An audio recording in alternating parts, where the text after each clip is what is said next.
上一條片呢，我就講到用咗啲魚漿嚟做炸釀茄子喎。咁呢條片呢，就分享下點樣做又靚仔又好味嘅炸釀茄子啦。最近英國嘅 Costco 呢，就有日本種茄子賣喎，好嫩好好食。拎翻2條嚟做釀茄子先。先將茄子洗淨抹乾，然後準備1大碗水，將鹽同白醋加喺水裏邊。然後呢，我哋將茄子斜切放入去水裏面，防止發黑。我喺切啲容易氧化嘅蔬果或者番茄嘅時候，就會用陶瓷刀嘅。因為用咗陶瓷刀呢，就可以減慢氧化嘅。至於浸泡時間呢，其實唔使太耐噶。我哋切晒全部之後呢，都差不多可以逐啲咁樣抹翻乾佢。好，抹乾咗水之後呢，我哋準備去釀茄子啦。先將茄子輕輕咁界幾刀，唔使界好深噶。我相信呢，對於魚肉黏實咧係有幫助嘅。因為咧增加物體嘅表面摩擦咧，有助防滑嘅。不過咧係真係假，就要靠大家繼續做實驗啦。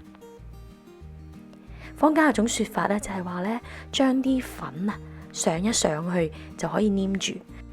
但係我本身個魚漿都有粉啊，所以都比較黏，冇上粉都冇跌落嚟嘅。好，我而家加速個片先，等大家唔使睇太耐。但都要繼續睇落去哦，唔睇聽下我把聲都好啊。你一直播住佢，就係我拍片嘅動力啊。好，而家燒熱油，好似炸魚糕一樣，要起碼1寸以上嘅油。炸茄子呢，其實油少呢，反而會吸更多油嘅。我做過好多次魚香茄子嘅時候，發現如果太少油呢，係唔得噶。好啦，油溫160度啦，可以擺啲茄子落去炸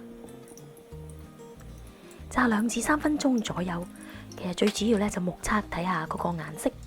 好，而家嚟聽下好療癒嘅炸物聲先。咁因為我個鍋比較細啦，要分2次炸啦。如果咧你見到咧啲魚肉一直向上面咧，我哋間唔中要反下去啦。都要留意下啲魚肉有冇黐住，我哋分翻開佢啦。好啦，由於時間關係呢，第一批已經拎起咗啦。好，跟住炸埋第2批添，第2批都差唔多啦。咁我哋呢都拎起佢先，然後呢，我哋將第1批再擺翻落個鍋度，然之後將個火調較慢火，再將佢炸一陣。其實30秒都得噶啦，唔使太耐嘅。好，得啦。咁第2批都係同樣嘅做法，翻炸一次，拎翻起，用廚子吸去多餘嘅油分。好，上碟啦。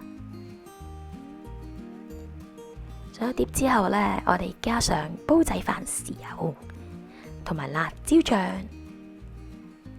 咁就完成啦。可以食啦。用鹽醋水浸過嘅茄子，炸完嗰啲顏色特別靚嘅。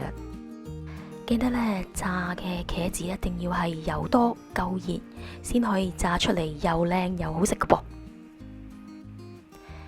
記得多多留言點讚咯，多謝晒，再見。